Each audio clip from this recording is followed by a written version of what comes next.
his trip, okay?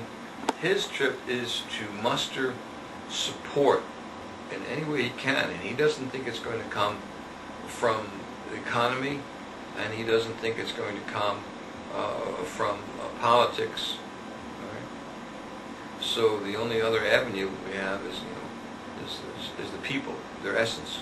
And he wants to come out from the spiritual end of it.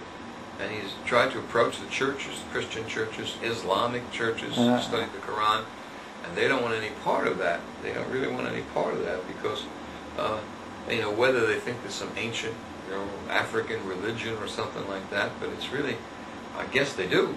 Awesome. Invited also to assist in the spiritual transformation of not only Liberia, but the next plan or the next envelope of our spiritual, we call it prayer, meditative processes, or whatever, using our spiritual powers, our connection to the divine in whatever form that might be, and through whatever avatar it might be, or whatever prophet, whether that be the you don't go to the UN. The U.S. government, he said, the U.S. government is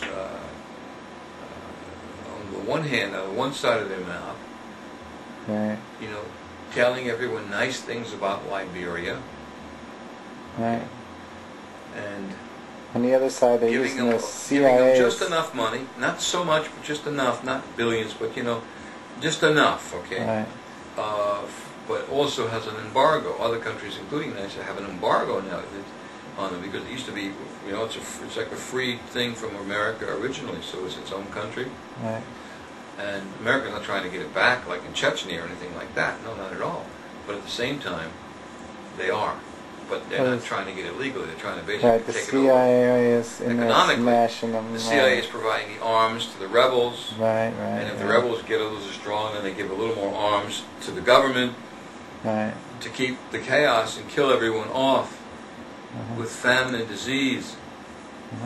Then they have ownership of these plants, and all they do is they put a puppet government in. It's just one of the company fucking presidents from the past who becomes their. This is the way. This is what they've been doing for years. Not only does the United States of America do it, but many, many countries do it. It's a practice. We spiritually do. We did prayer. So he wants to get the people to take over their land instead of the government. Right. All the people, all the soldiers, to stop the revolution. What a nice guy! Just like that Boom webpage I showed you yesterday. So these are good things. Of course they are. So maybe that's what our goal is to play with. Maybe we're going to do this one.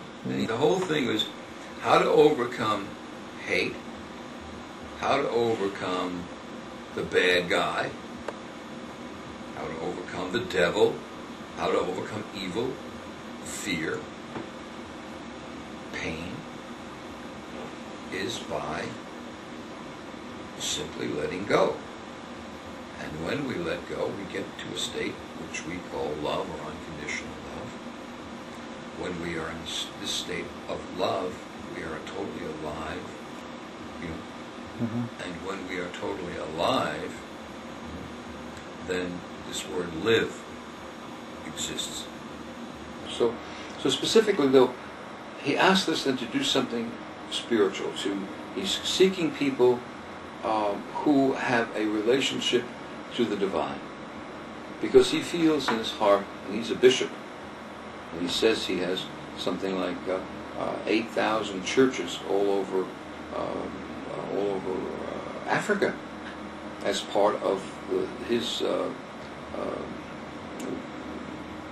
religion or whatever it might be, and has such bishop. He has like big piece of Liberia. Also, he's also a bishop, and then that's probably how he got to become the ambassador. So he's spiritual, and he's also a medical doctor from Africa with an African medical degree, which is different, I suppose, more herbal and whatever than the medical doctors here. So he can't practice medicine. So that was very, very interesting. And I said, okay, well, what do we do? We've been given this situation.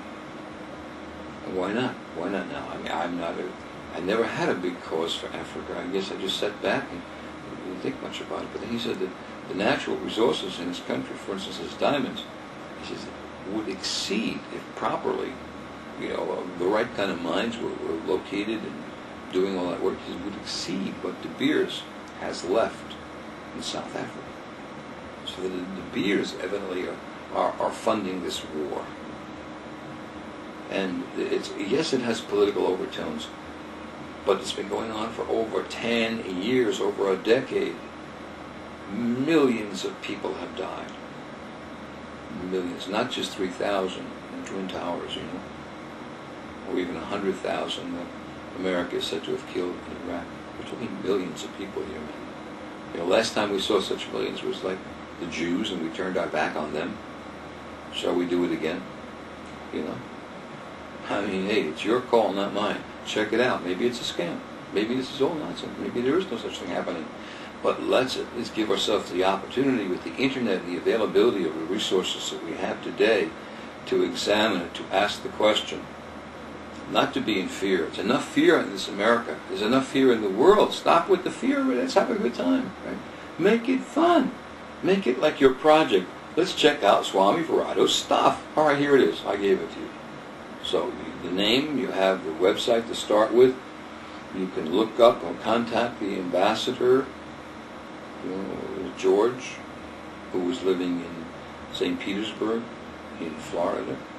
And then from that point on, see what can be done. I mean, I'll check it out myself when I get back up to the mountain retreat. And we should too.